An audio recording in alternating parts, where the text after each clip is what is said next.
কহে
বলিহারি লীলা ময়ে গাইলে আমার লীলা ময়ে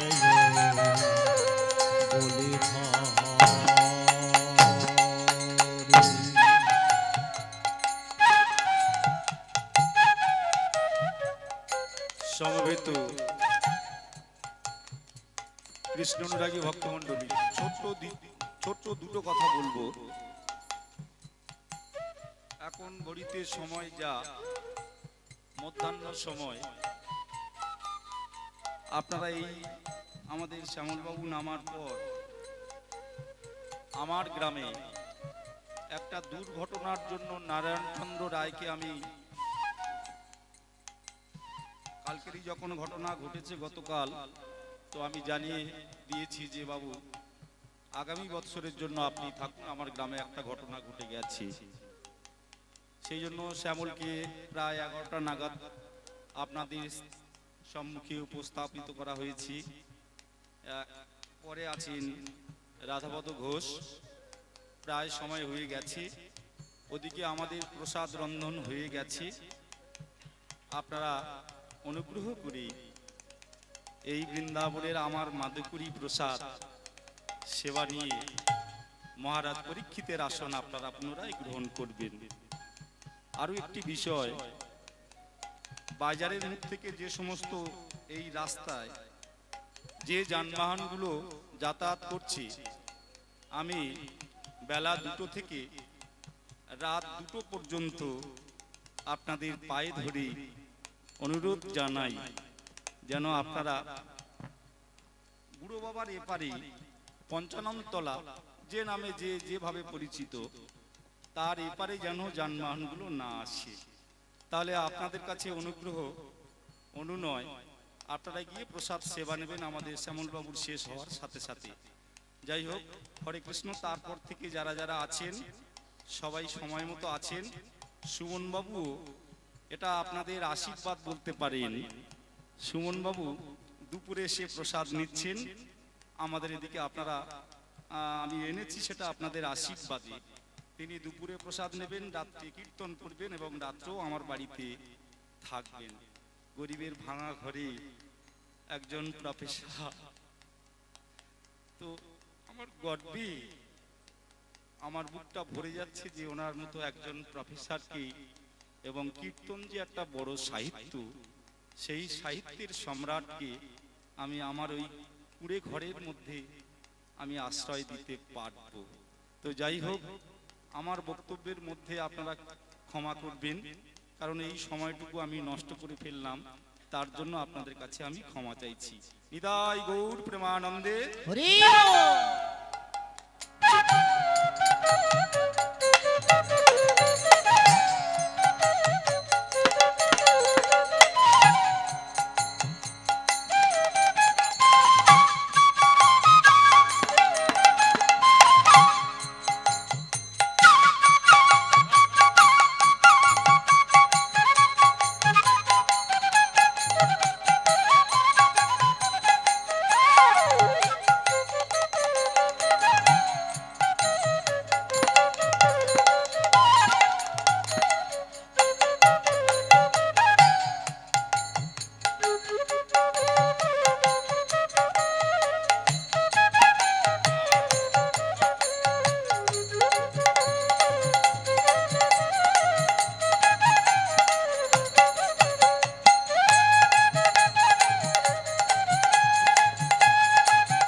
মধুময় সুধাম বৃন্দাবনে কংসের বাবা উগ্রসেন আর কৃষ্ণ নাম বিষ্ণু নাম করছেন। যখনই না বিষ্ণু নাম করছেন, কংস চিৎকার করে উঠল, বন্ধ করো বিষ্ণু নাম। আমি আমার রাজ্যে প্রচার করেছি, আমার রাজ্যে কেউ বিষ্ণু নাম করবে না, শুনবেও না। কেন না, বিষ্ণু হলো আমার শত্রু। উগ্রসেন চুপ করে রইলেন। কেন না, সাধু ব্যক্তি মহৎ ব্যক্তি কি দুরাচারীর সঙ্গে তর্ক করে? করে না। কেমন করে না? জানে যে ওর মূর্খ, ওর সঙ্গে তর্ক করা মানে অপরাধ। কেমন না, বনের মধ্যে হরিণ আর গাধা ঘাস খাচ্ছে। ঘাস খেতে খেতে গাধা হরিণকে বলছে, হরিণ বলো তো ভাই, আকাশের রংটা কেমন? বলে আকাশের রং নীল। গাধা বলছে না, আকাশের রং হলো কালো। হরিণ বলছে না নীল, ও বলছে কালো। তাহলে চলো রাজার কাছে যাওয়া হোক। রাজা সিংহর কাছে যাওয়া হলো, বিচার দেওয়া হলো, বলুন মহারাজ। গাধা বলছে আকাশের রং কালো, আর আমি হরিণ, আমি বলছি নীল, কোনটা সত্য? সঙ্গে সঙ্গে সিংহ বলছে, কে আছিস? হরিণকে 10 বছরের বন্দি করে দে, জেলে পাঠিয়ে দে। হরিণ মনে মনে চিন্তা করছেন, আমি সঠিক কথা বললাম, আবার জেল কেন? মহারাজকে বলছে, মহারাজ বলতে পারেন আকাশের রং নীল, এটা তো সবাই জানে, আপনিও জানেন। তা বলছে হ্যাঁ। তা বলছে আমার জেল হলো কেন? তখন বললে, তুমি গাধার সঙ্গে তর্ক করেছিল বলে।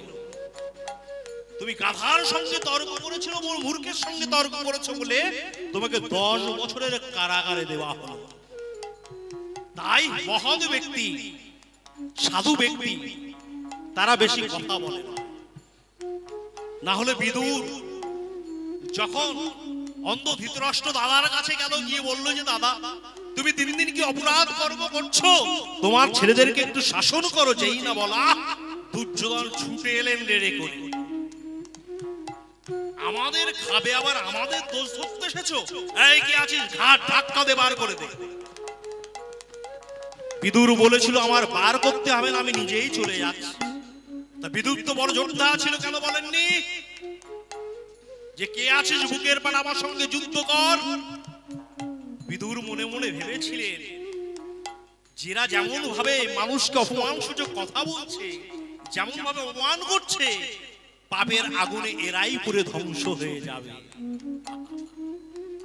তো বিদুর পরম কৃষ্ণ ভক্ত, সমর্পণ, সকল কিছু দেহ মন প্রাণ কৃষ্ণকে সমর্পণ করে দিয়েছে, দেয় না? যখন দ্বারকা থেকে কৃষ্ণ হস্তিনাপুরে আসলো, দুর্যোধন রাজপ্রাসাদ সাজিয়ে বসে আছে, কৃষ্ণ আসবে বসে আছেন। এমন সময় কৃষ্ণের রথ এসেছে, আর পথের পাশে রাস্তার ধারে দাঁড়িয়েছিল বিদুর হাত জোর করে। কৃষ্ণ রথ থেকে নেমে দুর্যোধন বলল, এসে কৃষ্ণ, তোমার জন্য আমি অপেক্ষা করছি, চলো। কৃষ্ণ বলেছিল, এই রাজপ্রাসাদ কার? দুর্যোধন বলেছিল, ওটা আমার। যেতে যেতে হঠাৎ বিদুরের সঙ্গে দেখা। বলে, বিদুর বলো, এই তাল পাতা দেওয়া কুঠিরটা কার? বিদুর বলেছিল, ওগো দয়াময়, আজ থেকে আমার দেহ মন প্রাণ সকল কিছু তো তোমার চরণে দিয়ে দিয়েছি। দেহ মন প্রাণ যদি তোমার চরণে দিয়ে দিই, তাহলে ওই ঘরটাও তোমার। কৃষ্ণ বলেছিল, ও দুর্যোধন, তোমার ঘরে তুমি চলে যাও, আর আমার ঘরে আমি চলে যাই। এই বিদুর। তাই আজ কংস বলছে, বাবা, তুমি যদি অন্য কেউ হতো তোমাকে জিহ্বা ছেদন করতাম, কিন্তু তুমি আমার পিতা, তাই তোমার জিহ্বা ছেদন করতে পারলাম না, কাটতে পারলাম না। কিন্তু আমি তোমাকে আজ থেকে কারাগারে বন্দী করে রাখলাম। কংস বলল, তোমাকে কারাগারে বন্দী করে রাখলাম। এই কথা শোনার সঙ্গে সঙ্গে উগ্রসেন বলল, বাবারে, উগ্রসেন হেসে উঠল, বলে তুমি হাসছো কেন? তোমার কি বিশ্বাস হচ্ছে না? বলে না রে কংস, এতদিন তো আমি রাজ্যের রাজা ছিলাম, কত দায়িত্ব আমার মাথায় ছিল, সকল দায়িত্ব আমি যে গ্রহণ করতে, আমি সকল দায়িত্ব গ্রহণ করতে গিয়ে, পালন করতে গিয়ে আমি যে কৃষ্ণ ভুলে গিয়েছিলাম। তাই আজকে যখন তোর কারাগারে আমাকে বন্দী করে রাখবি, আমার বিষয়ের চিন্তা কোনো কিছুই থাকবে না, আমি প্রাণ ভরে শুধু কৃষ্ণ কৃষ্ণ বলেই ডাকবো। তাই পিতাকে কারাগারে বন্দী করে দিলেন, আর কংস রাজা হয়ে বসলেন। এবার দুরাচারী যদি রাজা হয়, সেই রাজ্যের কি অবস্থা হয়? রাজ্যবাসী সবাই বললেন, আমাদের ধার্মিক রাজাকে কংস বন্দী করেছে, এই রাজ্যে আমরা কেউ আর থাকবো না। মন্ত্রী ছুটে এলেন, মহারাজ কংস, সবাই আপনার প্রতি ক্ষিপ্ত, আপনার পিতাকে আপনি বন্দী করেছেন বলে কি করবেন? বলে শোনো শোনো, আমার মাথায় একটা বুদ্ধি এসেছে। কি বুদ্ধি? না, আমার দেবকী বোনকে আমি খুব ভালোবাসি, এটা সারা রাজ্য মানে। আমার বোনের সঙ্গে যদি কোনো বিষ্ণু ভক্তের বিবাহ দিতে পারি, তাহলে আমার কেউ বিষ্ণুর শত্রু বলে মনে করবে না। তাই যাও, সারা রাজ্য জানিয়ে দাও, আমি আমার বোনের সঙ্গে শূরসেনের পুত্র বসুদেবের সঙ্গে বিবাহ দেব। তাই বিবাহ ঠিক হলো, ধুমধাম করে বিবাহ শুরু হলো। লক্ষ লক্ষ প্রদীপ জ্বললো, কত ব্যাংক পার্টি, কত ঘিয়ে ভাজা লুচি, মিষ্টি মিঠান্ন, কত কি, কত আনন্দ কংসের রাজভবনে। বলছো এই দেখো কি আনন্দ দেখো। বলে কি আনন্দ মধুপুরে, কংস রাজভবনে, কি আনন্দ মধুপুরে।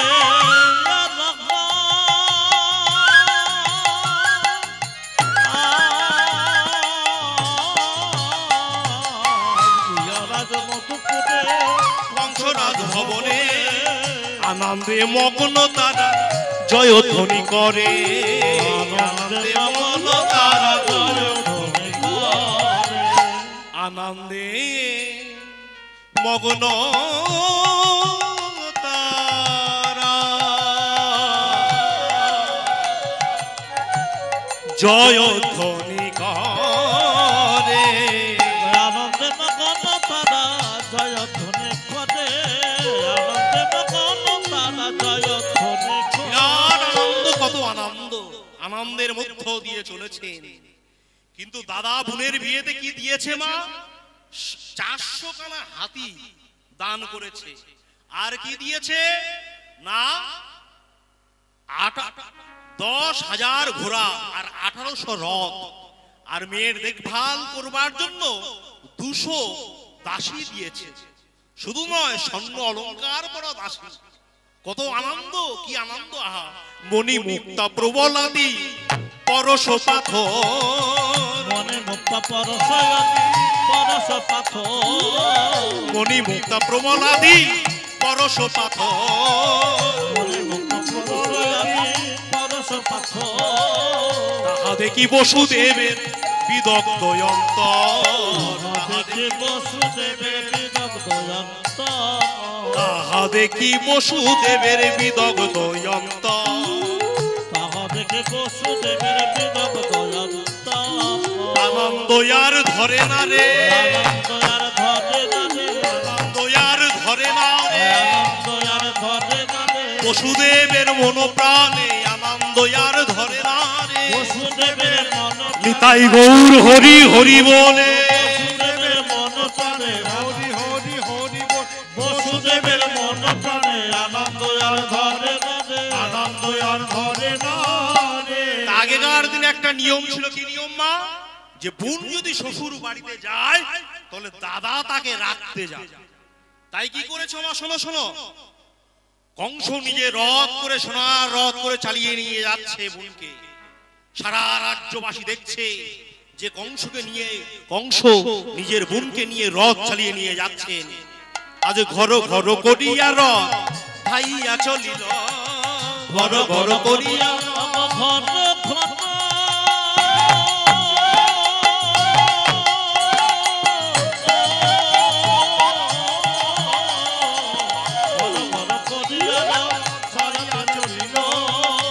কালে দৈব বাণী শুনিতে পাইল, দৈব বাণী শুনিতে পাইল।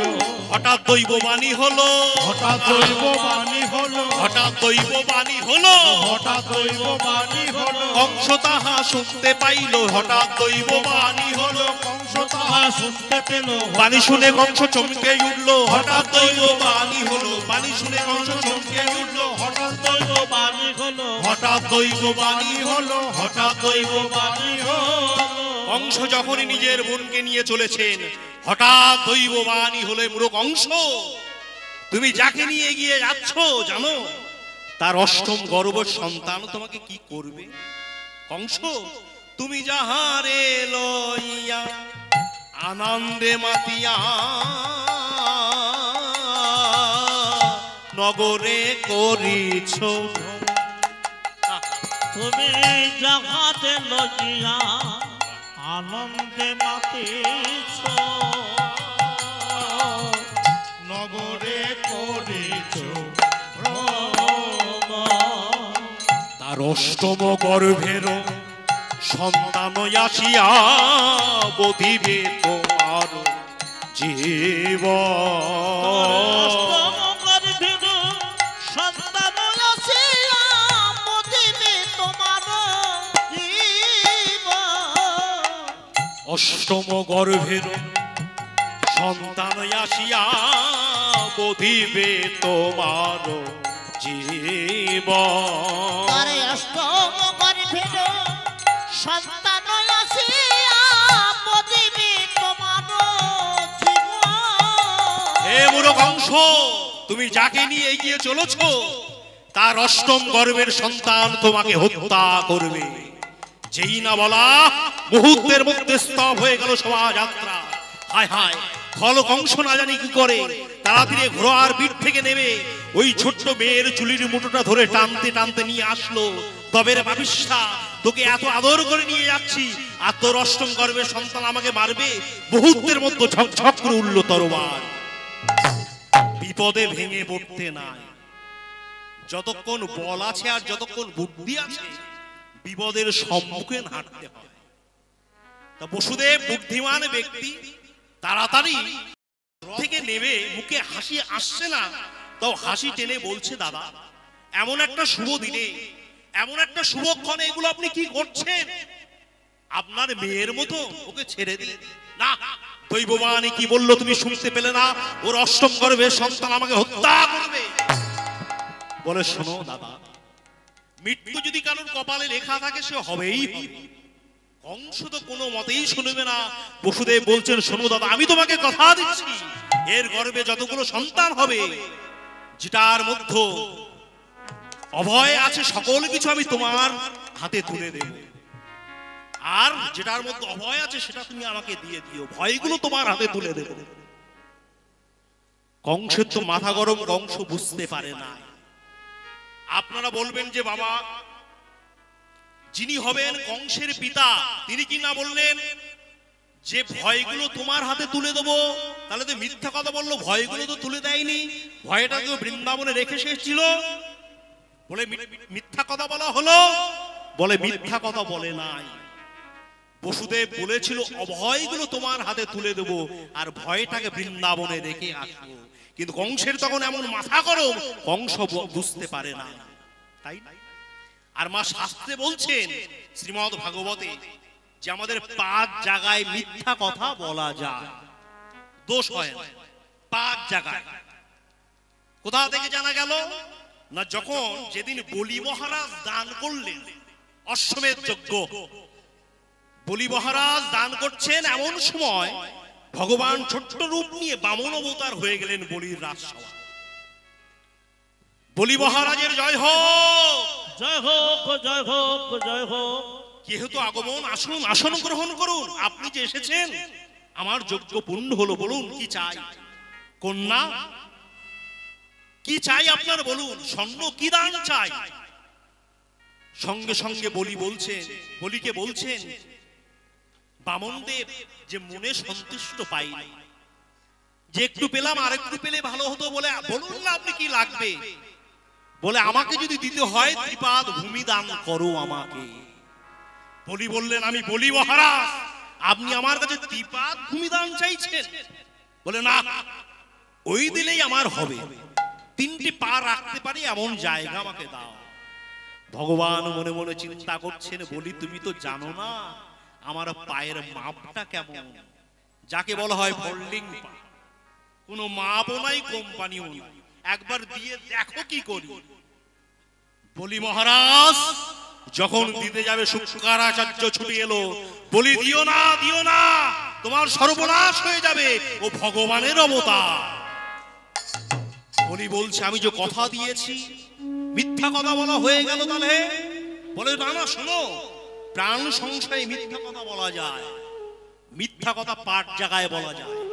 কোন কোন জায়গায় বলা যায় মা? প্রথম হলো নিজের বউয়ের কাছে মিথ্যা কথা বলা যায়, স্ত্রী, দোষ হয় না। দ্বিতীয়, বিয়ের ক্ষেত্রে মিথ্যা কথা বলা যায়, দোষ হয় না। তৃতীয়, ব্যবসা ক্ষেত্রে মিথ্যা কথা বলা যায়, দোষ হয় না। আর চতুর্থ, মজা ক্ষেত্রে মিথ্যা কথা বলা যায়, দোষ হয় না। পঞ্চম, যাহা সত্য তাহাই মঙ্গল। বলে বিয়ে ক্ষেত্রে মিথ্যা কথা বলা যায় কেমন? ওমা শোনো শোনো, একটা সম্বন্ধ পাত্রী দেখতে গেছে, পাত্রী বেরিয়েছে, বলছে মেয়ের বয়স কত? বলছে মেয়ের বয়স 19। সেই সম্বন্ধ আবার ঘুরে 5 বছর পরে সেখানে এসেছে, সেই মেয়ে আবার বেরিয়েছে, আবার জিজ্ঞাসা করছে মেয়ের বয়স কত? বলছে 19। বলছে 5 বছর আগে গেলাম 19, এখনো 19, কি করে হয়? মেয়ের বাবা বলছেন ভদ্রলোকের এক কথা নচ্চর হয় না, সেই 19 ছিল আর এখনো 19 আছে। এইবার বলছে ব্যবসা ক্ষেত্রে মিথ্যা কথা বলা যায় কেমন? বাবা গেছে খাট কিনতে, বলে খোকা আমাকে একটা সুন্দর দেখে খাট দে তো। বলছে আমি ছুঁয়ে কথা দিচ্ছি বাবু, এই খাটটা নিয়ে যান, খুব অপূর্ব খাট, নিয়ে যান। যেই না নিয়ে গেছে, বাড়িতে বসেছে, দরাম করে খাট করে গেছে, ছুটে গেছে, কিরে তুই বললি যে দামি খাট, শাল খাট তুই বললি, তুই মিথ্যা কথা বললি কেন? বলে আমি মিথ্যা কথা বলি নাই তো। বলছে আবার কথা বলে, বলে না আমি, তুই যে ছুঁয়ে বললি, বলে না আমি যে পায়াটা ছুঁয়েছিলাম ওইটা শাল কাঠের, আর বাকি সব অন্য কাঠের, আর সব অন্য কাঠ। আর কিসে বলা যায়? হাসি মজা ক্ষেত্রে, আর প্রাণ সংকটে বলা যায়। যাহাই মঙ্গল তাহাই সত্য। মায়ের কাছে টাকা আছে, ছেলে বায়না ধরেছে আমি আইসক্রিম খাবো, মা বলছে আমার কাছে টাকা নাই, মিথ্যা কথা বললো। কিন্তু মঙ্গল কেন না? মা জানে যে ছেলেকে যদি টাকা দিয়ে দেই আইসক্রিম খেলেও ঠান্ডা লাগতে পারে, তাই যাহাই মঙ্গল তাহাই সত্য। তাই সব জায়গায় সত্য কথা বললে চলে না, বিপদ মাঝে মাঝে ঘিরে ধরে, তাই না? এক বাড়ির এক নাইট গার্ড, বুঝলে মা, এক নাইট গার্ড, সে রাত্রিবেলা পাহারা দেয়। তা সকালবেলা মালিক ট্রেন ধরে দিল্লিতে যায়, তা নাইট গার্ড সকাল 7টার সময় ছুটে এসেছে, মালিক আপনার পা দুখানা ধরি, আপনি যাবেন না দিল্লিতে। কেন? না আমি কালকে রাত্রে স্বপ্ন দেখেছি যে আপনি যে ট্রেনে যাচ্ছেন ওই ট্রেনটা অ্যাক্সিডেন্ট হয়েছে, আপনি যাবেন না। দুপুর বেলা যেই গড়িয়ে গেল, সত্যি সত্যি সংবাদ পেল ট্রেনটা অ্যাক্সিডেন্ট হয়েছে। গিন্নি বলছে দেখেছো বাড়ির চাকরটা কত সুলভ, ওকে ডেকে কিছু পুরস্কৃত করো। বলছে হ্যাঁ পুরস্কৃত করবই। কাছে ডেকেছে, এইদিকে আয়। চাকর গেছে, বলেন বাবু। বলে তোর জামা কাপড় গুছা আর এখান থেকে কেটে পড়। বলছে কেন বাবু? আপনার প্রাণ রক্ষা করলাম। বলে তোর ডিউটিটা কি? আমার ডিউটি নাইট গার্ড, রাত্রে পাহারা দেওয়া। বেশ, তাহলে রাত্রে যখন পাহারা দেবো, রাত্রে স্বপ্নটা দেখলি কখন? স্বপ্নটা দেখলি কখন? তাহলে নিশ্চয়ই প্রত্যেকদিন তুই ঘুমাস, পাহারা দিস না। কিন্তু দেখো সে সত্য কথা বলার জন্য তার চাকরিটাও চলে গেল। তাই বলি মহারাজকে বলছেন যে বলি তুমি সত্য কথা সব জায়গায় খাটে না, তুমি মিথ্যা বলে দাও, মিথ্যা বলো। ও যে ভগবানের অবতার এসছে তোমার কাছে, তুমি না বলে দাও। বলি মহারাজ মাথাটা নিচু করে টপ টপ করে চোখের জল ফেলছে আর বলছে যে গুরুদেব আগে ভেবেছিলাম দেব কি দেব না, কিন্তু এখনো ভাবছি আমি দেবই দেব, আমি দান করবই করব। বলে কেন? বলে যে ভগবান যার কাছে জগৎবাসী ভিক্ষা চায় সে আজ আমার দরজায় ভিক্ষা চাইতে এসেছে। আমি তাকে ভিক্ষা দেব না, আমি তাকে ভিক্ষা দেব আর জগৎবাসীকে দেখাবো যে দেখো জগতের যে ভগবানের কাছে তোমরা দিন রাত ভিক্ষা চাও, সেই ত্রিলোক বিজয়ী ভগবান আমার কাছে ভিক্ষার আচল পাঠতে এসেছে। আমি ভিক্ষা দেব আর জগৎবাসীকে দেখাবো। বলি কাছে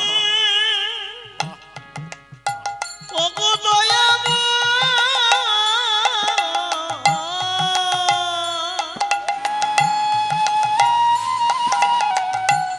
যার কাছে বিশ্ব ব্রহ্মাণ্ডের লোক ভিক্ষা সে কিনা আমার দুয়ারে ভিখারি সেজে এসেছে।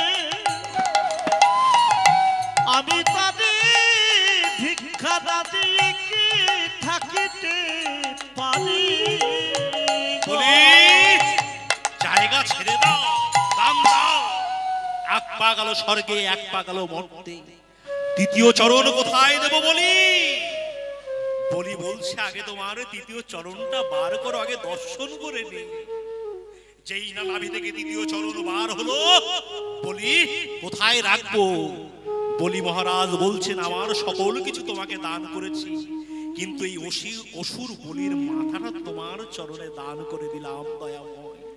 যদি দিতেই হয় এই অসুর বলির মাথায় তোমার চরণটা তুলে দাও, আমার জন্ম ধন্য হয়ে যাও। বলি দান দিয়ে বসে বসে কাঁদছে অজর ধারায়। ভগবান বলছে গো বলি তোমার সর্বস্ব কেড়ে নিয়ে পথের ভিখারি করে দিলাম, তোমার দুঃখ হচ্ছে না? বলি বলছো গো দয়াময়, এই জগতে যখন দুঃখ পাই কষ্ট পাই তখন কৃষ্ণ কৃষ্ণ বলে তোমায় ডাকি দয়াময়। আর তুমি যে আজকে আমাকে দুঃখ দিতে চলে এলে, আজ আর কাকে জানাবো বলতে পারো দয়াময়? এমন সময় বলছেন ভগবান ওগো বলি দান করলে কিন্তু কিছু যে দক্ষিণা দিতে হয়, দক্ষিণা কোথায় পাবে? তোমার তো সর্বস্ব আমি কেড়ে নিয়েছি। বিন্ধা বলেছিল ঘরে, ছুটতে ছুটতে সে আছাড় খেয়ে বলছে গো দয়াময় তুমি শুধু ওকেই কৃপা করবে, যদি দক্ষিণা নিতে হয় আমার তোমার চরণের দাস করে নাও। প্রহ্লাদ থাকতে পারলো না, উদয় ওগো ভগবান তুমি দেখো আমার নাদিকে তুমি যেন কষ্ট দিও না। ভগবান বলছে প্রহ্লাদ তুমি কি ভাবছো আমি পাগল হয়েছি? যে আমাকে দান করবার জন্য সর্বস্ব বিকিয়ে দিতে পারে তাকে কি আমি কষ্ট রাখতে পারি? তুমি ওকে নিয়ে সুতলে যাও, আর আমি কথা দিলাম ওর দাড়ি হয়ে আমি সারা জীবন ওর চরণ তলে বলে দিলেন এই জগতের সম্পদ, আর পরিবর্তে পেলেন ওই গোবিন্দের চরণ সম্পদ। তাই বলছে মিথ্যা কথা বলা যায় তো? বসুদেব বলছেন আমি এমন ভাবে বলেছি কংস বুঝতে পারে না।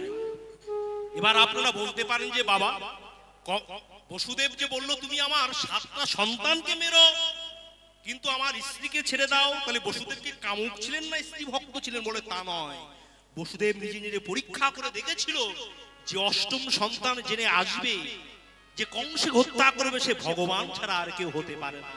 তাই ভগবানকে পাওয়ার জন্য যদি আমার 7টা সন্তানকে 6টা সন্তানকে বলিদান দিতে হয়, বলি তবু আমি দেবো, তবু তো আমি কৃষ্ণ দর্শন করতে পারবো। তাই মহারাজ কংস বললেন আজ থেকে তোমরা 2 জন আমার কারাগারে বন্দী হয়ে থাকবে, যতদিন না তোমাদের 7টা 8টা সন্তানকে আমি হত্যা করতে পারছি ততদিন তোমাদের মুক্তি নাই।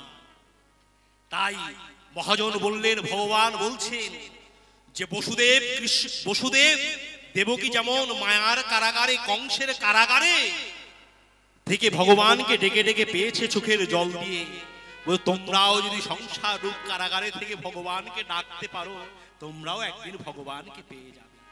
তাই যদি ডাকারে ডাকো তারে আমারে ভগবান না গিয়ে কি থাকিতে পারি? তাই আজ দেবকী বসুদেব কংসের কারাগার থেকে ভগবানকে ডাকেও দয়াময়, ওগো দয়াময় আর কষ্ট সহ্য করবো, তুমি এসো, তুমি এসো দয়াময়, তুমি এসো। বারবার কাঁদে চোখের জলে ডাকে, এসো দয়াময়। কি বলছে? আর সহিতে না পারি ওগো ভব ভয় হারি,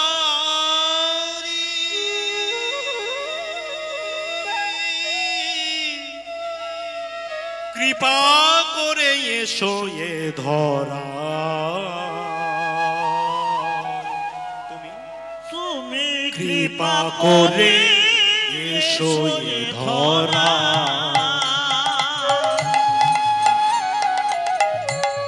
ভব ভয় হারে কৃপাময় হরি,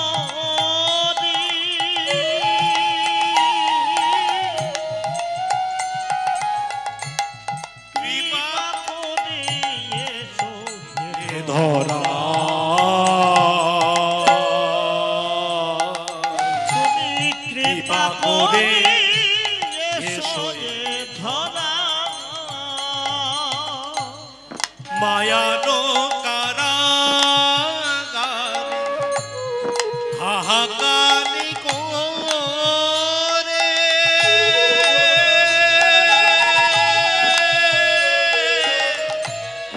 ডেকেছি যে কতবার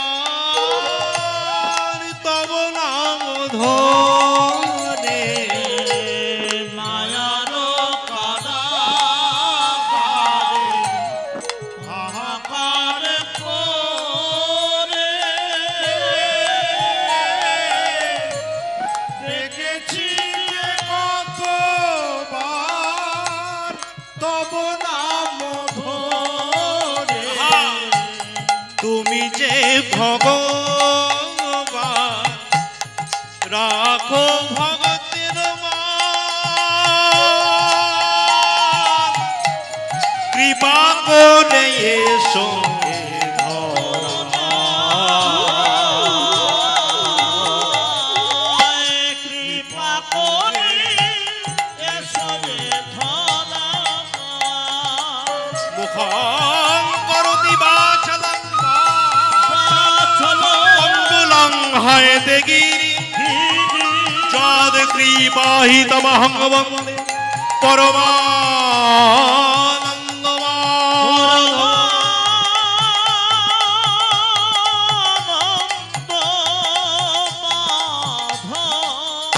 ভক্তাধীন ভগবান বসুদেবকে লক্ষ্য করে বললেন, ওগো দেবকী বসুদেব মা, তোমাদের বেশি দিন কাঁদতে হবে না। আমি বলেছি তোমাদের অষ্টম সন্তান হয়ে যাব, কিন্তু প্রথম তো যাওয়া যাবে না। কেন না? প্রথম তারা তো সবাই মৃত্যু বরণ করবে। ওমা, বসুদেবের এই 6টা সন্তান মৃত্যুবরণ করলো কেন? নায়রায় ছিল সত্য যুগে মরীচি ঋষির পুত্র, যখন বনের মধ্যে খেলা করছিল তখন সেই সময় ব্রহ্মা তার কন্যাকে আলিঙ্গন করছিলেন। ওটা দেখে তারা অসুরের মতন হেসেছিল। ব্রহ্মা বলেছিল, তোর অসুরের মতন আসলি, যা, আমি তোকে অভিসম্পদ করলাম, তুই অসুর কুলে জন্মগ্রহণ করবি। তারা চরণ ধরে ক্ষমা ভিক্ষা চাইলেন, বললেন এ জন্মে নয়, কবে? বলে যেদিন তোমাদের নিজেদের পিতা নিজের হাতেতে বধিবে সেই দিন তোমাদের অপরাধ খণ্ডন হয়ে যাবে। তাই তারা জন্মগ্রহণ করলেন কালনিবির ঘরে। কিন্তু কথা ছিল যদি বাবার হাতে মৃত্যু হয় তাহলে উদ্ধার হবে। কালনিবি তো মারা গেছে, কি করা যায়? তো এই কংসকে, কালনিবিকেই কংস করে জন্মগ্রহণ করালেন। আর কংসের হাতে যদি এদের মৃত্যু হয় তাহলে এরা সবাই আবার পাপ থেকে নাশ হয়ে মরীচি ঋষির পুত্র হয়ে যাবে। তাই মাগো, প্রথম পুত্র জন্মগ্রহণ করলেন পাপ থেকে নাশ হবার জন্য। কে? প্রথম পুত্র কত অপূর্ব দেখতে। 10 মাস 10 দিন হইল পুরন, 10 মাস 10 দিন হইল পুরন, 10 মাস 10 দিন 10 মাস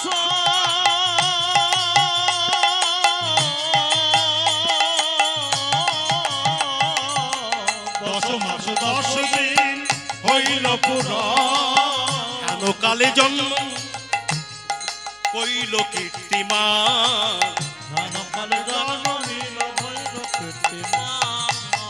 গগনের চাঁদ নেমে এলো গগনের চাঁদ নেমে এলো গগনের চাঁদ নেমে এলো গগনের চাঁদ নেমে এলো হাসি ভরা মুখ নিয়ে গগনের চাঁদ নেমে এলো হাসি ভরা মুখ নিয়ে গগনের চাঁদ নেমে এলো হাসি ভরা মুখ নিয়ে গগনের চাঁদ নেমে এলো হাসি ভরা মুখ ও নিতাই গৌর হরি হরি বলে হাসি ভরা মুখ নিয়ে হরি হরি হরি বলে হাসি ভরা মুখ নিয়ে গগনের চাঁদ নেমে এলো গগনের চাঁদ নেমে এলো আরে সুন্দর দেখতে হয়েছে আহা বসুদেব কোলে করে নিয়ে গেল কংসের কাছে কংস কোলে নিয়ে কত আদর আহ কি অপূর্ব সুন্দর ভাগ্নে হয়েছে গো বোনের মুখটা একদম কেড়ে বসিয়ে দিয়েছে বসুদেব তুমি কি পাগল হলে এত সুন্দর সন্তানটাকে আমি মারতে পারি তুমি ফিরিয়ে নিয়ে যাও তুমি নিয়ে যাও আর আমাকে তো মারবে 8 নম্বরটা এক নম্বর মেরে কি করব বসুদেব হাঁটতে হাঁটতে ফিরিয়ে নিয়ে যাচ্ছে আর মনে মনে চিন্তা করছে কংস কেন দয়া করলো কেন মহাজন বলছেন অসৎ লোকের দান নিতে না না খেয়ে থাকবে তবু হাত পাতবে না কেন আজকে 10 টাকা দিলে কালকে 100 টাকা আদায় করবে তাই না খেয়ে থাকবে কিন্তু অসৎ লোকের কাছে কোনোদিন হাত পাতবে না কংস নিয়ে যাচ্ছেন হাঁটতে হাঁটতে এমন সময় বসুদেব যখন হাঁটতে হাঁটতে নিয়ে যাচ্ছে এমন সময় নারদ ঋষি সেখানে উপস্থিত হয়েছে মা বলো তো যে কংসের যে ধ্বংসটা হলো কি জন্য হলো যে কংস কেন ধ্বংস হলো যে কংস যে পিতার কাছ থেকে আশীর্বাদ নেওয়ার জায়গায় সে অভিশাপটা নিয়ে নিয়েছিল তাই তার ধ্বংস হয়েছিল আর যদি এই জগতে পিতা মাতার অভিশাপ কারোর মাথায় পড়ে তার ধ্বংস হবেই হবে তাকে কেউ রক্ষা করতে পারবে না আমরা নাভাগের কথা জানি না নাভাগ অম্বরীশের বাবা নাভাগ যখন গুরু বাড়িতে পড়তে গেছে যখন বাড়ি ফিরেছে দাদারা সকল সম্পত্তি সব ভাগ করে নিয়েছে নাভাগ ছুটে এসে বাবার কাছে গিয়ে বলছে বাবা দাদারা তো আমার কাছে আমার জন্য কিছুই রেখে যায়নি তখন নাভাগ কাঁদছেন বাবা বললেন যা অমুক জায়গায় সাধুরা যজ্ঞ করছো কোনে গিয়ে মন্ত্র বল আর মন্ত্র বলার সঙ্গে সঙ্গে মন্ত্র সিদ্ধ হয়ে গেল সঙ্গে সঙ্গে নাভাগকে যত সোনা দানা থালা যত কিছু ছিল সকল কিছু নাভাগকে উপহার স্বরূপ দিয়ে দিলেন রাজা ছিল পথের ফকির হয়ে গেল পিতার আশীর্বাদ রাজা তাই পিতার আশীর্বাদ যদি কেউ মাথায় নিতে পারে মায়ের আশীর্বাদ যদি কেউ মাথায় নিতে পারে সে অনেক ঊর্ধ্বে উঠতে পারে এমন কোন মহাপুরুষ দেখাতে পারবেন না যে সে ভগবান সে পিতা মাতাকে শ্রদ্ধা করে না প্রণাম করেছেন প্রাণ মন প্রাণ দিয়ে ভালোবেসেছেন আমরা গদাধরের কথা জানি গদাই ছোটবেলায় যখন কাপড় ছিঁড়ে পড়ছে গদাই তখন মা ছুটে এসে বলেছিল ওরে গদাই তুই আজ থেকে আমার কথা দে আর কাপড় টুকরো করে পরবি না গদাই কথা দিয়েছিল যে মা আর কোনোদিন কাপড় টুকরো করে পরবো না আপনারা দেখেছেন সেই গদাই হয়েছিলেন রামকৃষ্ণ দেব সারাটা জীবন পুরো কাপড়টা এমন ভাবে নিয়ে গলার উপর দিয়ে দিয়ে রাখত মাতৃভক্ত শঙ্করাচার্য যখন সন্ন্যাস নিয়ে চলে যাবে শঙ্করাচার্যের মায়ে গিয়ে বলল রে শঙ্কর তুই তো চলে যাবি বাবা কিন্তু আমি যখন মারা যাব আমার মুখে কে জল দেবে শঙ্করাচার্য বলেছিল মাগো আমি আসবো শঙ্করাচার্য এসেছিলেন মায়ের মুখে জল দিয়েছিলেন তবেই তো তারা আজকে এত ঊর্ধ্বে উঠতে পেরেছিলেন আমরা জানি আমাদের নিমাই মহাপ্রভু গৌর সুন্দরের কথা যখন সন্ন্যাস নিলেন 3 দিন পরে যখন আবার শান্তিপুর এসেছেন ঘরে কথা বলছেন বাইরে হাজার হাজার মানুষের কথা হাজার হাজার মানুষের হইচই ছুটতে ছুটতে আসছে মহাপ্রভু গৌর সুন্দর বাইরে এসে দেখছে যে হাজার হাজার মানুষের মধ্যে সামনে একটা পাগলেরই ছুটতে ছুটতে আসছে সারা মাথার চুল খোলা মাটিতে সারের আঁচলটা পড়তে পড়তে খসাতে খসাতে ছুটে ছুটে আসে। মহাপ্রভু ছুটে গিয়ে আমার মাকে বুকে জড়িয়ে ধরে বলছে, মা গো মা, তুমি এসেছো আমার কাছে। মা বলছেন, সচি মা বলছেন, ওরে নিমাই, আমার মতন কপাল পরিহতে এই জগতের আর কেউ নাই রে নিমা। কেন মা তুমি অমন কথা বলছো? ওরে নিমাই, এই দুঃখের কপাল যেন আর কারোর না হয়। নদী আর বাসি বুঝি আর আমার কেউ মুখ দর্শন করবে না।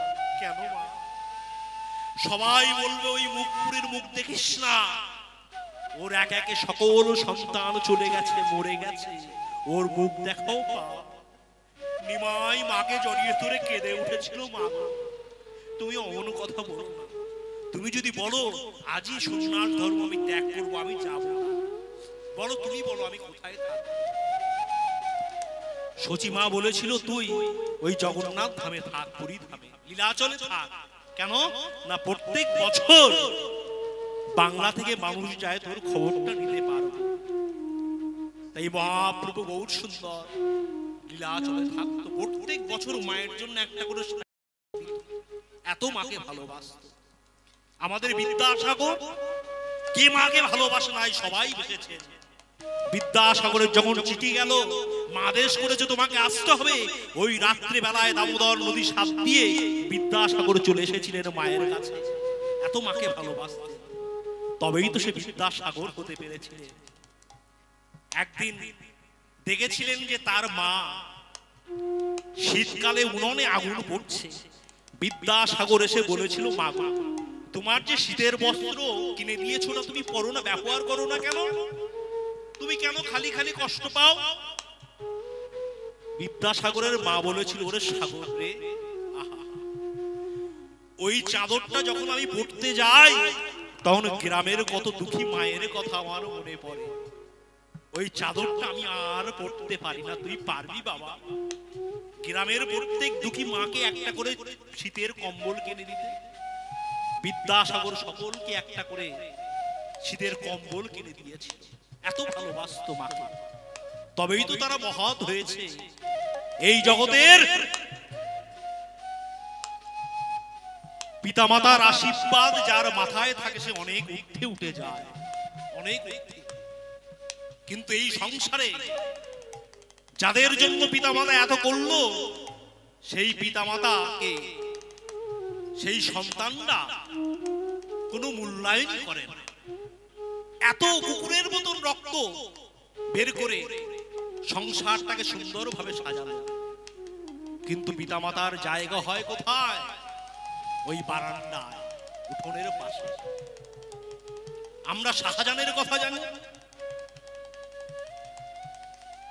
তার ছেলে ঔরঙ্গজেব তাকে যখন জেলখানায় বন্দী করে রেখেছিল, একটা ছোট কুশ কলসি দিয়েছিল। শাহজাহান বলেছিল, ওরে ঔরঙ্গজেব, আমার বড্ড জল তেষ্টা পায়, আমাকে একটা বড় কুশ দিতে পারে? ঔরঙ্গজেব লাথি মেরে সেই জলের কুশটা ভেঙে দিয়েছে। এই হলো সংসার, এই হলো সংসার। যে শাহজাহান 22 বছর ধরে 22,000 মিস্ত্রি দ্বারা নির্মাণ করেছিল তাজমহল সংসারের জন্য, তার শেষ পরিণতি জলের কুশটাও ভেঙে পড়েছিল। শাহজাহানও বলেছিল, ওরে হিন্দুরা তো পিতামাতা মরার পরেও গলায় মুখে জল দেয়, আর তুই বেঁচে থাকতে আমার কুশটা এমন ভাবে ভেঙে দিবি। কত কেঁদেছিল, ধ্বংস হয়েছিল তার জন্য। এই জগতে পিতামাতার মনে দুঃখ দিয়ে কেউ জীবনে বড় হতে পারে নাই, আর পারবেও। তাই যখন কংস সেই জন্যই ধ্বংস হলো, তার পিতাকে বন্দী করে রাখবার জন্য। এইবার যখন বসুদেব হাতে করে নিয়ে চললেন, এইদিকে নারদ ঋষি দেখছেন সর্বনাশ। মরীচি ঋষির পুত্র তো, তারা তো উদ্ধার হবে না, কি করা যাবে? নারদ ঋষি তখন বিনা বাজাতে বাজাতে ছুটে চলেছেন কংসের কাছে। কি গাইছে? ওগো বল বল যন্ত্র রাধা নাম মন্ত্র, ওই রাধা নাম ছাড়া জীবের গতি নাই আর। বল বল যন্ত্র রাধা নাম মন্ত্র, রাধা নাম ছাড়া কিছু নাই আর। বল বল যন্ত্র রাধা নাম মন্ত্র, রাধা নাম ছাড়া কিছু নাই আর। বল বল যন্ত্র রাধা নাম মন্ত্র, রাধা নাম ছাড়া কিছু নাই আর। বল বল বিনে রাধা নাম বিনে, বল বল বিনে রাধা নাম বিনে, বল বল বিনে রাধা নাম বিনে,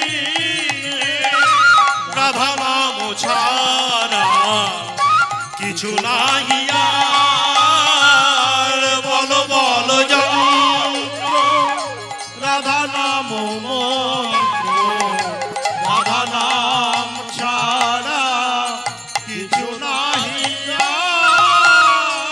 এইবার যেই না নারদ এসেছেন, কংস যেই না নারদকে দর্শন করেছেন, আহা নারদ ঋষি আপনি এসেছেন তো মঙ্গলের জন্য? বলে হ্যাঁ আমি তো মঙ্গলের জন্যই এসেছি। বলে তোমার মতো বোকা লোক তো আমি দুটো দেখে নাই। বলে কেন? বলে ছেড়ে দিলে। ছেড়ে দিলে? বলে কেন? আমাকে তো অষ্টম গর্ভ মারবে। সঙ্গে সঙ্গে নারদ বলছে তুমি জানো যে 1 নম্বর তোমাকে মারবে না, আর যদি দেবতারা উল্টো গুণে থাকে তাহলে 1 নম্বর 8 নম্বর হয়ে যাবে। এই তুমি তো নারায়ণ নারায়ণ বলে 1 ফোঁটা দিলেই কাজ শুরু হয়ে যায়। যেই না এই কথা শোনা, সঙ্গে সঙ্গে কংসের মাথা গরম হয়ে গেছে। ছুটতে ছুটতে গিয়ে ওই বসুদেবের গোল থেকে ওই শিশুটাকে নিয়ে আছাড় মেরে মেরে দিল। জন্মায় মেরে দেয়, জন্মায় মেরে দেয়, জন্মায় মেরে দেয়। এইবার আসলো সপ্তম সন্তান বলরাম।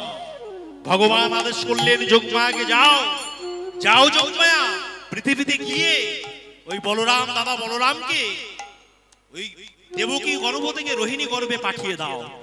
আকর্ষণ করে নিয়ে গেল বলে তার নাম হলো সংকর্ষণ বলরাম, আর নাম হলো বলাই। তার নাম হলো বলাই সংকর্ষণ বলরাম। তাই মহাজন বললেন তোমরাও ভগবানকে পেতে পারো। কেমন করে? বলে তোমরাও যদি আগে 6টা সন্তানকে মারতে পারো, সেটিকে না সেটি হলো কাম ক্রোধ মোহ মদ মাৎসর্য। এই 6টা সন্তানকে মারবার পরে আসবে গুরু কৃপা, আর গুরু কৃপা যখনই আসবে ভগবানের দর্শন তোমরা পাবেই পাবে। তাই গুরু আমাদের সকলকে ধারণ করতেই হবে। তাই তাই আচ্ছা মা, আপনারা বলবেন যে গুরু না ধরলে কি ভগবানের কাছে যাওয়া যায়? বিবেকানন্দ একদিন রামকৃষ্ণকে বলেছিল ঠাকুর গুরু কেন ধরতে হবে?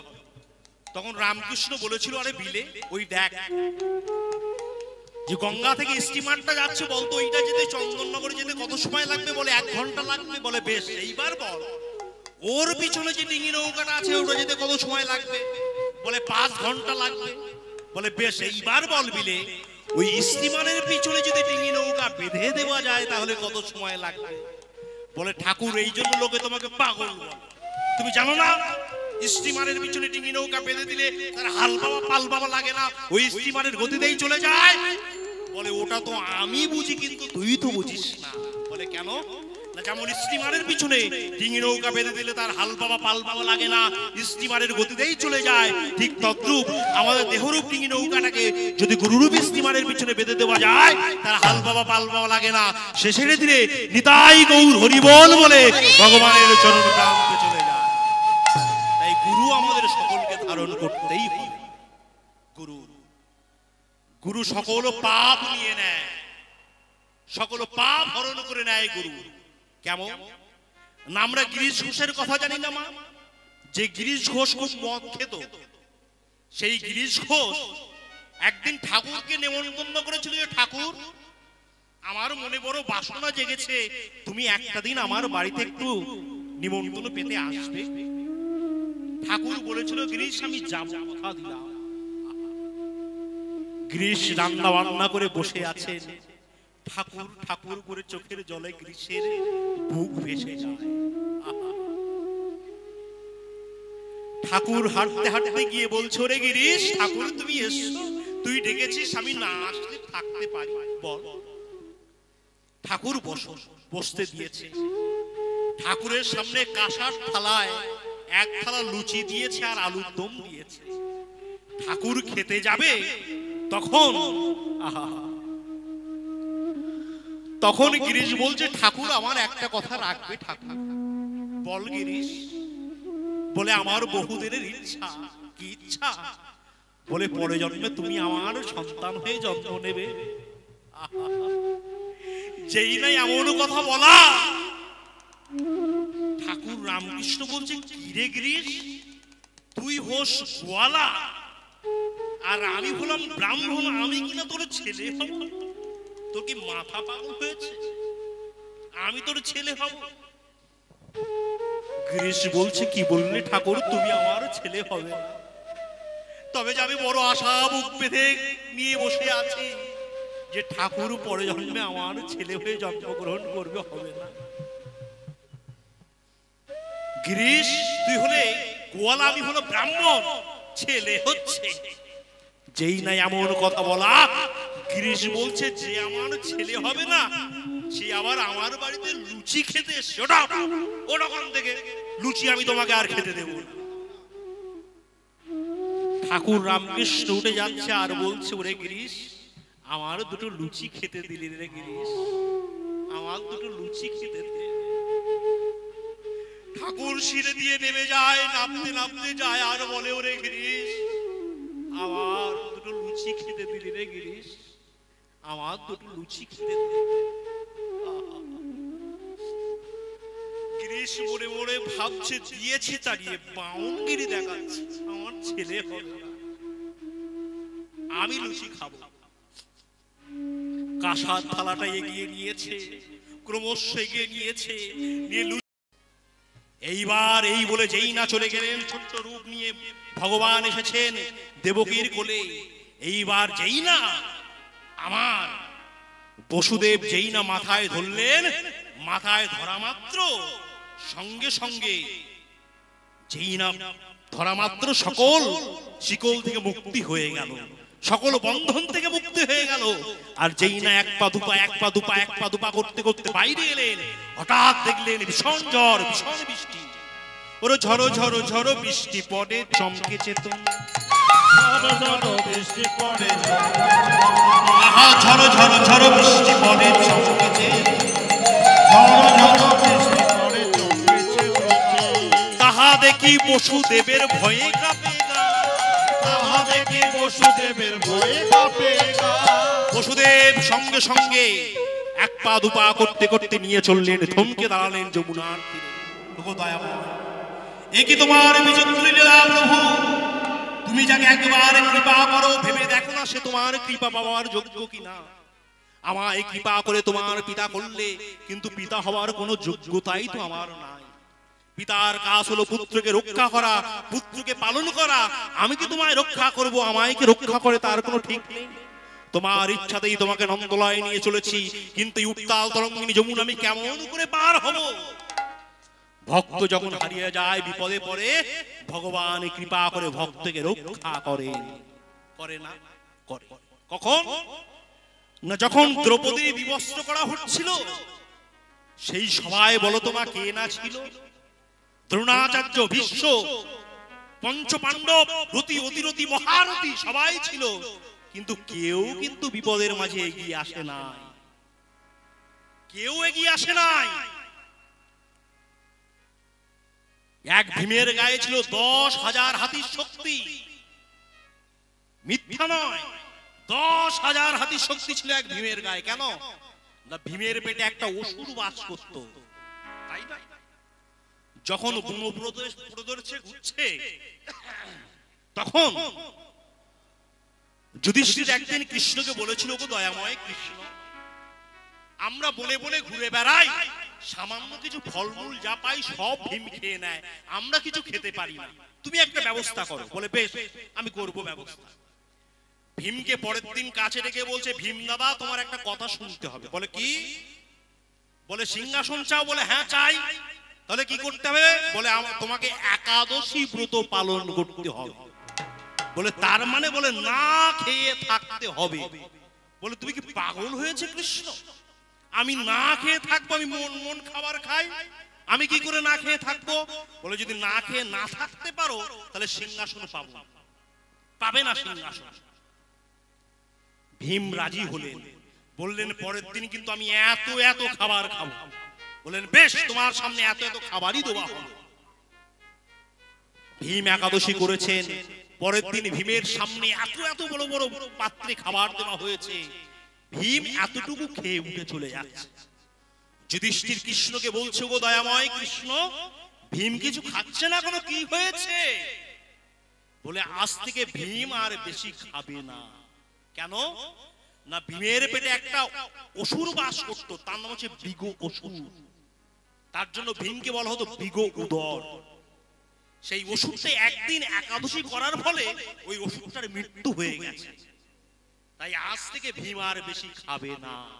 তাই চিন্তা করুন, একদিন একাদশী করে ভীম যদি নিজের দেহের মধ্যে অসুরকে বিনাশ করতে পারে, তাহলে যদি আমরাও যদি একাদশী ব্রত পালন করতে পারি, তাহলে আমাদের হৃদয়ে যত কাম ক্রোধ রূপী অসুর রয়েছে তাদেরও একদিন মৃত্যু হবেই হবে।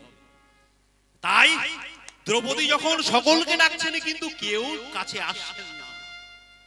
দ্রৌপদী একটা হাত দিয়ে বুকের আঁচল সামলি আর একটা হাত দিয়ে ভগবানকে ডাকছে, গো দয়াময় তুমি এসো দয়াময়, তুমি আপনা হইতে হও আপনার, ওগো যারে কেহ নাই তুমি আছো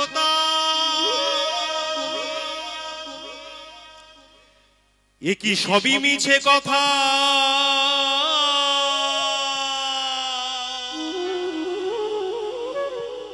ভাবি সেবার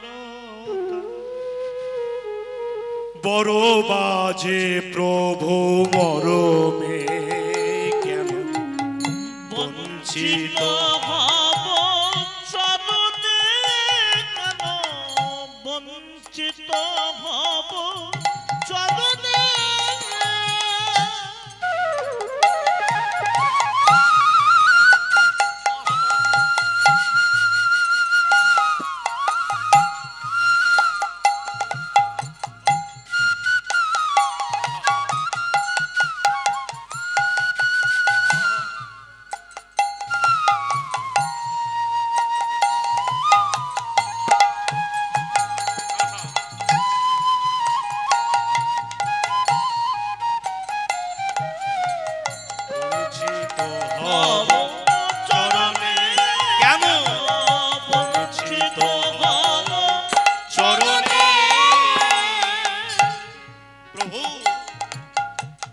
শুনেছি গো তৃষাহারি,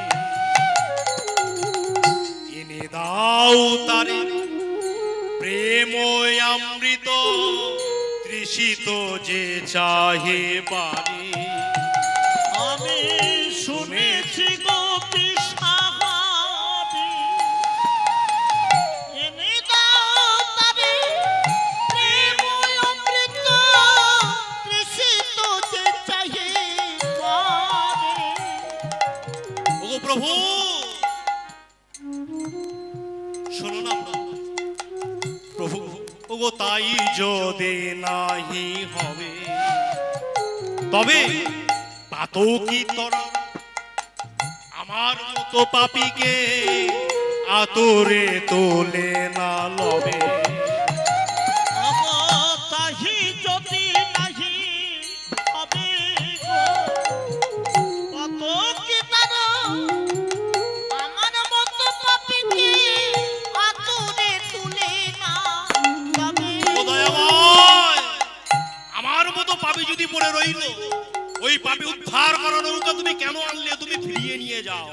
আমার মতো যদি পাপী পড়ে রইল, আনার দরকার কি ছিল?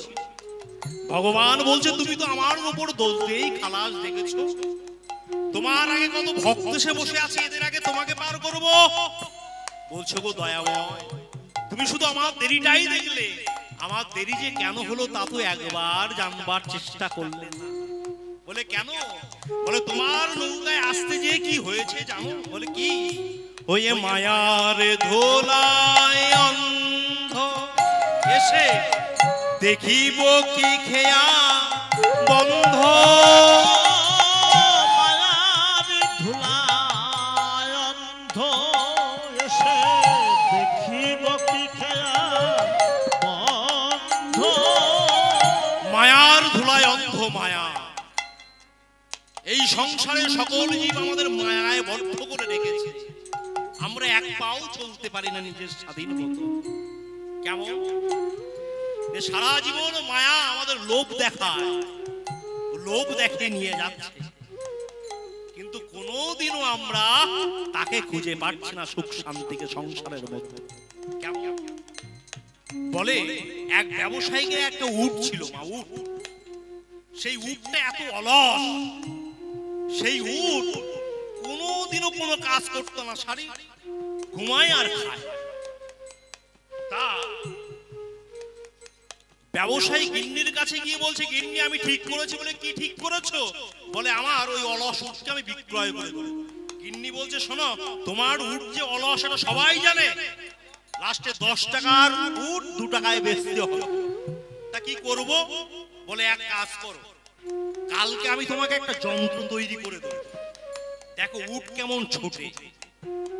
পরের দিন সকালবেলায় ব্যবসায়ী গেছে, গিয়ে বলছো গো কই গো গিন্নি, তুমি বলেছিলে একটা যন্ত্র দেবে, দাও।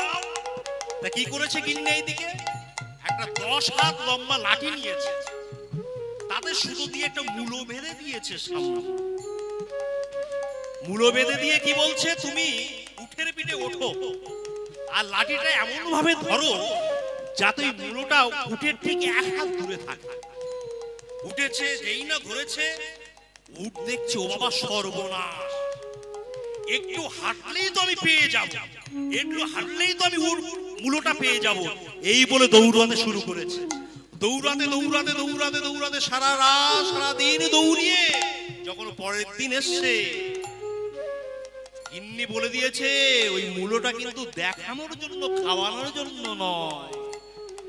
পরের দিন যখন এসছে বলে, বাহ গিন্নি কি চমৎকার কাজ হলো, তোমার উট কত মাল বহন করলো, আজকে সারা দিন শুধু ছুটলো ওই মূলোর পিছনে, উঠে আর মূলো খাওয়া হলো না। বলে আমরাও হচ্ছে, মহাজন বললেন আমরা হলেন এই সংসারের উঠের মতো, সারাটা জীবন মোহমায়া আমাদের উপরে বসে ওই মূলোটা 1 হাত দূরে দাঁড়িয়ে আছে।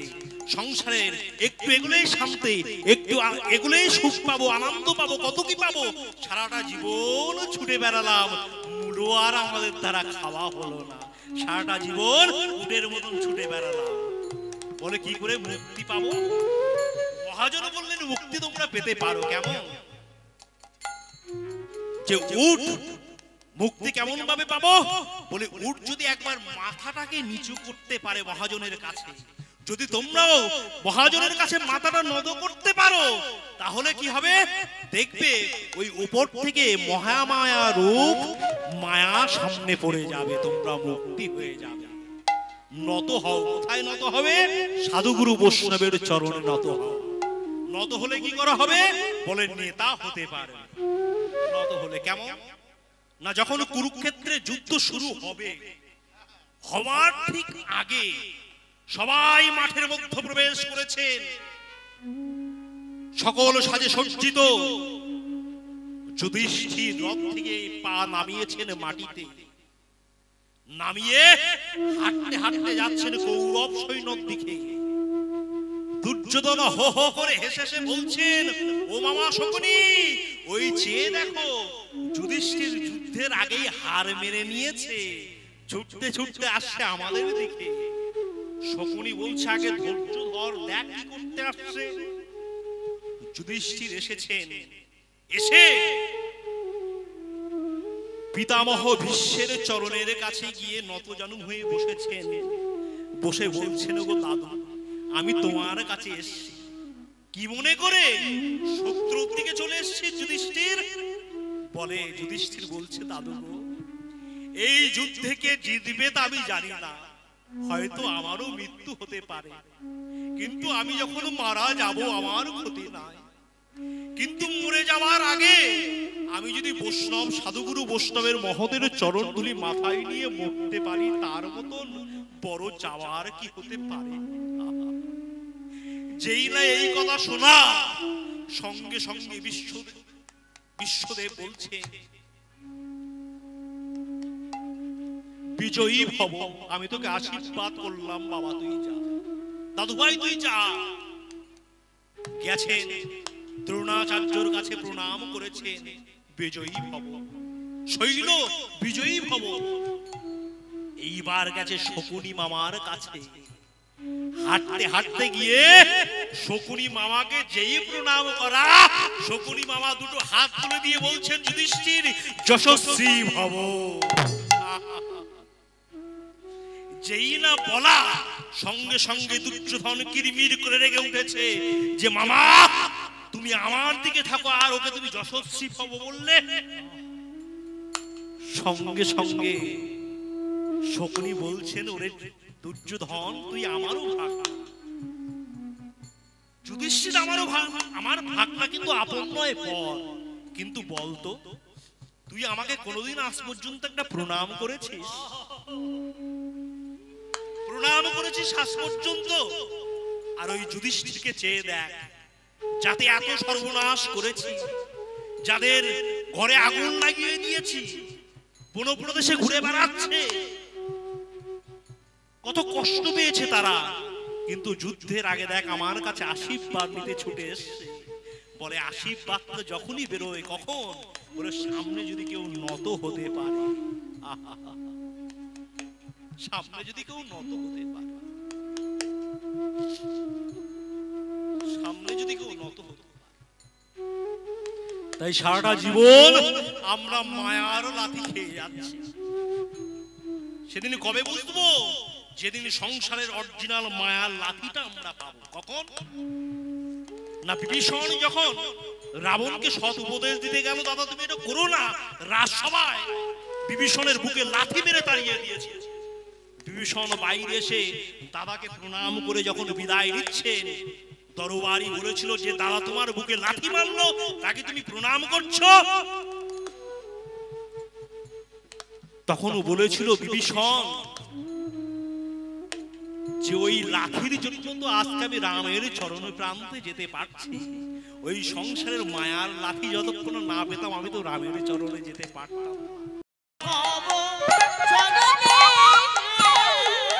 শুনেছি গোত্রে সাহারে, এনে দাও তারে প্রেম অমৃত, তৃষিত যে চাহে বারে। শুনেছি গোত্রে সাহারে, এনে দাও তারে প্রেম অমৃত, তৃষিত যে চাহে বারে।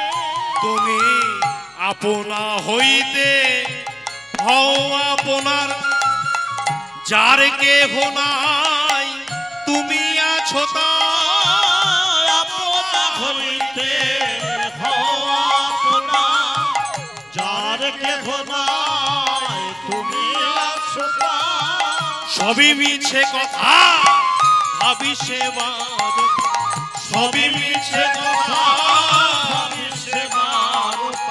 বড় বাজে প্রভু মরমে, কেন বঞ্চিত হব চরণে, কেন বঞ্চিত হব চরণে।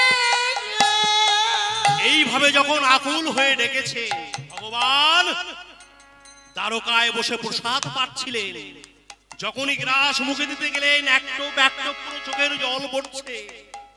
রূপকুণী দেখ বলছেন, প্রভু তুমি এমন করে কাঁদছো কেন?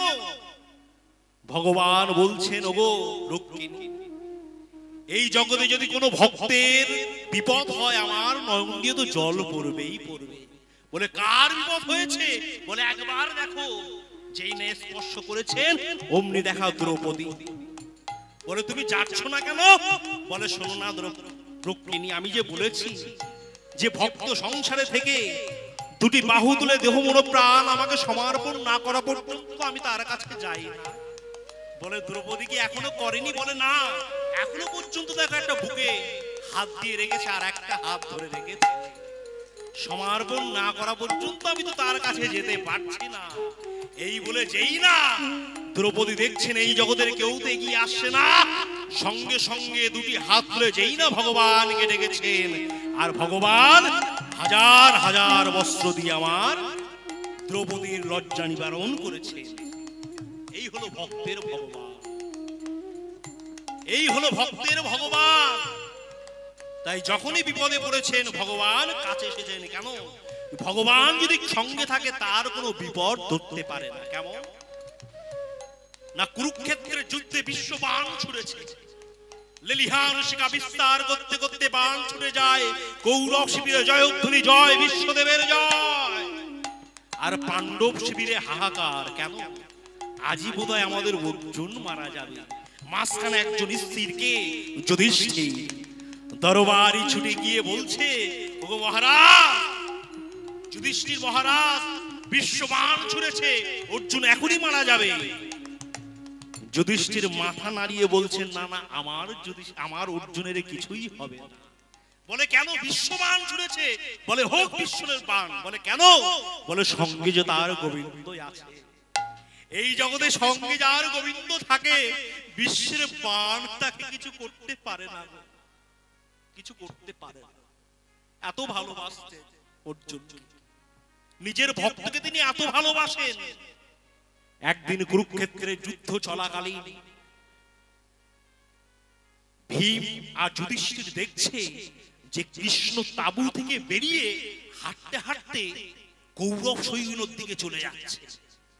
যুধিষ্ঠির ভীম মনে মনে ভেবেছিল কৃষ্ণ যাচ্ছে না তো ওদের সাহায্যের হাত বাড়াতে, পিছু নিল। পিছু যেতে যেতে দেখলো যে তাঁবুর মধ্যে অর্জুন শয়ন করে আছে, সেই তাঁবুর মধ্যে প্রবেশ করে আমার কৃষ্ণ সখা অর্জুনের পাঠা কোলের উপর রেখে বড় যত্ন করে চরণ সেবা করে দিচ্ছে, বড় যত্ন করে চরণ সেবা করে দিচ্ছে। যুধিষ্ঠির ভীম এসে হাও মাও করে কেঁদে আছাড় খেয়ে পড়েছ, গোবিন্দ তুমি কেন অর্জুনের চরণ সেবা করছো? কৃষ্ণ বলছে, চুপ, কথা বলো না। বলে কেন? যে আমার সখা অর্জুন সারাটা দিন ক্লান্ত হয়ে শ্রান্ত হয়ে এখন একটু বিশ্রাম নিচ্ছে, ওকে একটু ঘুমাতে দাও, কথা বলো না। যুধিষ্ঠির ভীম বলছে যে অর্জুনের পাপ লাগবে না, তুমি ওর চরণ সেবা করছো, তুমি কেন ওর চরণ সেবা করছো? কৃষ্ণ কৃষ্ণ বলছেন যে ভক্ত দেহ মন প্রাণ সকল কিছু আমাকে সমর্পণ করে দিয়েছে দাদা, আমি যে তৎক্ষণাৎ তারই হয়ে যাই, আমি তার যে চরণ সেবা করতেও রাজি হয়ে যাই। যুধিষ্ঠির ভক্তকে বড় ভালোবাসি, ভক্তের চরণ সেবায় আমারে বড় ভালো লাগে। ওগো যুধিষ্ঠির, তুমি কি জানো না গো, দেখো দেখো অর্জুন বড় ক্লান্ত হয়ে ঘুমায়ে আছে, আমি ভগবান অর্জুনের চরণ সেবা না করে কি থাকিতে পারি? যুধিষ্ঠির বলছে, কৃষ্ণ দয়াময়, অর্জুন যে তোমার দেহ মন প্রাণ সঁপে দিয়েছে সেটা কি করে বুঝলে তুমি? কৃষ্ণ বলছে, বিশ্বাস যদি না হয় একবার অর্জুনের কানে নিঃশ্বাস, কানটা পেতে শোনো নিঃশ্বাসে কি বলছে। যুধিষ্ঠির হাঁটতে হাঁটতে গিয়ে যখন ওই অর্জুনের নিঃশ্বাসে যখন কান পেতেছে, প্রত্যেক নিঃশ্বাস থেকে কৃষ্ণ কৃষ্ণ কৃষ্ণ কৃষ্ণ ধরি উত্তর হচ্ছে। দুর্যোধন বলছে, গো দয়াময় কৃষ্ণ, তুমি ভক্তের জন্য কত কি করতে পারো। আমি আজ হতে বুঝলাম অর্জুন কেন তোমার এত প্রিয়, যে মনোপ্রাণ সকল কিছু তোমার চরণে সমর্পণ করে দিয়েছে। তুমি যে তৎক্ষণাৎ তারই হয়ে যাও দয়াময়, তুমি যে তারই হয়ে যাও, তুমি যে ভক্তের ভগবান। তাই আজ যখন দেখলেন বসুদেব যমুনায় পার হতে পারছে না, তখন ভগবান যোগমায়াকে পাঠিয়ে দিলেন, যাও। যোগমায়া ছুটে এলেন শৃগাল রূপ ধারণ করে, সঙ্গে সঙ্গে যোগমায়া এলেন বসুদেবকে পথ দেখানোর জন্য। কেমন ভাবে, ওই দেখো ওগো যোগমায়া কাত্তায়নী শৃগাল রূপ ধরি, যোগমায়া কাত্তায়নী শৃগাল রূপ ধরে, যোগমায়া কাত্তায়নী শৃগাল রূপ ধরে, যোগমায়া কাত্তায়নী শৃগাল রূপ ধরি, যোগমায়া কাত্তায়নী শৃগাল রূপ ধরে, যমুনা পার হইয়া যাই অতীত না করি, যমুনা পার হইয়া যায় অতীত না করি। হঠাৎ বোঝা গেল মায়ার মায়া। যেই না শৃগালটিকে অনুসরণ করতে করতে চলেছে, হঠাৎ বোঝা গেল মায়ার মায়া। হঠাৎ শৃগাল দেখা যায় না, বিদ্যুৎ চমকায় না, মাছ দাঁড়িয়ে চিৎকার করল, গো দয়াময়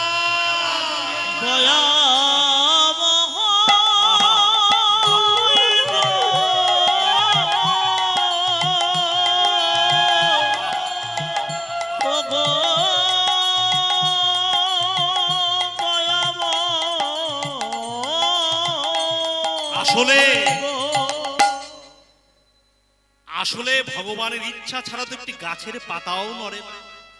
ভগবান মনে মনে চিন্তা করলেন, আমি জন্মগ্রহণ করলাম, কিন্তু আমি যে বলে দিয়েছি পরিত্রাণ সাধনাং বিনাশায় দুষ্কৃতম, ধর্ম প্রতিষ্ঠা করবার জন্য আমি যুগে যুগে জন্ম নেই, কিন্তু নিজে ধর্ম পালন না করলে অন্যকে শেখাবো কি করে? আপনি আচর ধর্ম জীবকে শেখায়, সেই সে সিদ্ধান্ত গীতা ভাগবতে কয়। তাই সনাতন ধর্ম অনুসারে যদি কোনো শিশুর জন্ম হয়, আগে তাকে স্নান করাতে হয়, তাকে বলা হয় গর্ভে স্নান। আমার এখন গর্ভে স্নান হলো না, আর আমি করব ধর্ম বিচার।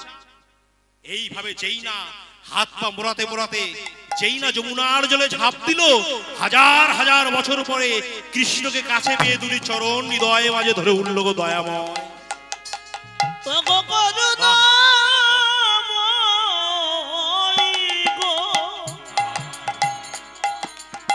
এতদিন পরে তোমার দেখা পেলাম করুণাময়, আমি তো এত সহজে তোমায় ছেড়ে দেব না। ও দয়াময়, আমি যে তোমাকে হৃদয়ের মধ্যে রেখে দেবো, গো যমুনা, তুমি আমায় নিয়ে কি করবে? বলে, তোমার ভক্ত তোমাকে নিয়ে যা করে আমি তাই করব। দেখুন, এই হলো ভক্ত। একে বলা হয় বৈরাগ্য, একে বলা হয় বৈরাগ্য। আর আমাদের বৈরাগ্য হলো মর্কট বৈরাগ্য, বানরের বৈরাগ্য, তাই তো? মর্কট বৈরাগ্য। তেমন বৈরাগ্য থাকলে হবে না। তা যখনই গোবিন্দকে কথা দিলেন যে তোমার মনোবাসনা আমি পূর্ণ করব, তখন সঙ্গে সঙ্গে তুলে দিলেন। দিয়ে তখন আর ক্ষণবিলম্ব না করে বসুদেব হাঁটতে হাঁটতে চলেছেন। হাঁটতে হাঁটতে যেতে যেতে বসুদেব যখনই গোবিন্দকে কাছে রাখলেন, গোবিন্দকে কাছে রাখার সঙ্গে সঙ্গে দেখলেন দুটি শিশু এক হয়ে গেল। দুটো শিশু এক হয়ে গেল। আজকে বড় আনন্দ বৃন্দাবনে। আহা, কত আনন্দ আছে বৃন্দাবনে। বলছে, ওই দেখো স্বর্গে দুন্দুবি বাজে নাচে দেবগণ, হরি হরি হরিধ্বনি ভরিল ভুবন। দেখো, আজকে আমার ভগবানের জন্ম হয়েছে বলে নন্দবাড়ি কত আনন্দ হচ্ছে। দেখো, ওই তো শিবী নাচে, ব্রহ্মা নাচে, আর নাচে ইন্দ্র। শিব নাচে, ব্রহ্মা নাচে, আরো নাচে ইন্দ্র। শিব নাচে, ব্রহ্মা নাচে, আরো নাচে ইন্দ্র। নাচে ব্রহ্মা নাচে, আরো নাচে ইন্দ্র। গোকুলে গোওয়ালা নাচে পাইয়া গোবিন্দ। গোকুলে গোওয়ালা নাচে পাইয়া গোবিন্দ। আনন্দ হইল বড়, আনন্দ হইল, হইল বড় আনন্দ হইল। শশী পায়ের মন ভুলিয়া রহিল এদা শশী পায়ের মন ভুলিয়া রহিল আনন্দ ধরে না যশোমতীর মন প্রাণে আনন্দ ধরে না নিতাই গৌর হরি হরি বলে হরি হরি হরি বলে যশোমতী মায়ের মনে হরি হরি হরি বলে যশোমতী মায়ের মনে আনন্দ ধরে না আনন্দ ধরে না আনন্দ ধরে নিতাই গৌর হরি বল নিত্যানন্দ বল শ্রী অদ্বৈত বল শ্রীপাশ গদাধর বল নিতাই গৌর হরি বল নিত্যানন্দের বল শ্রী অদ্বৈতের বল শ্রীপাশ গদাধরের বল আহা হরি বল গৌর হরি বল গৌর হরি বল আহা হরি বল গৌর হরি বল হরি বল গৌর হরি বল নিতাই গৌর হরি বল নিত্যানন্দ বল শ্রী অদ্বৈত বল শ্রীবাস গদাধর বল নিতাই গৌর হরি বল নিত্যানন্দ বল নিতাই গৌর সীতানাথ আনন্দে গৌর হরি বল নিত্যানন্দের বল শ্রী অদ্বৈতের বল শ্রীপাশ গদাধরের বল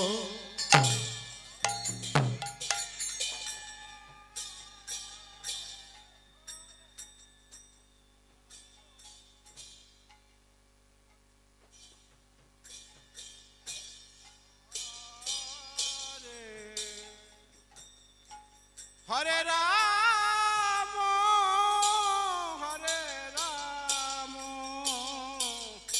রাম রাম হরে হরে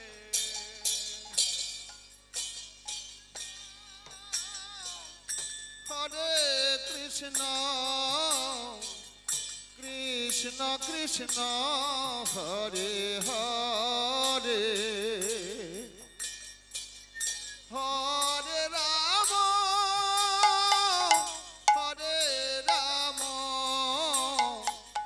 রাম রাম হরে হরে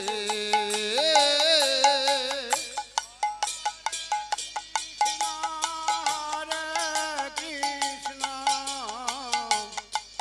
কৃষ্ণ কৃষ্ণ হরে হরে হরে রাম রাম রাম হরে হরে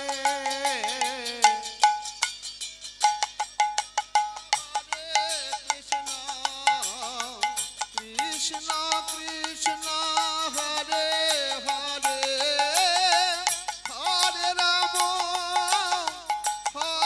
রাম রাম রাম হরে হরে কৃষ্ণ হরে কৃষ্ণ কৃষ্ণ কৃষ্ণ হরে হরে হরে রাম রাম রাম হরে হরে হরে কৃষ্ণ কৃষ্ণ কৃষ্ণ কৃষ্ণ হরে হরে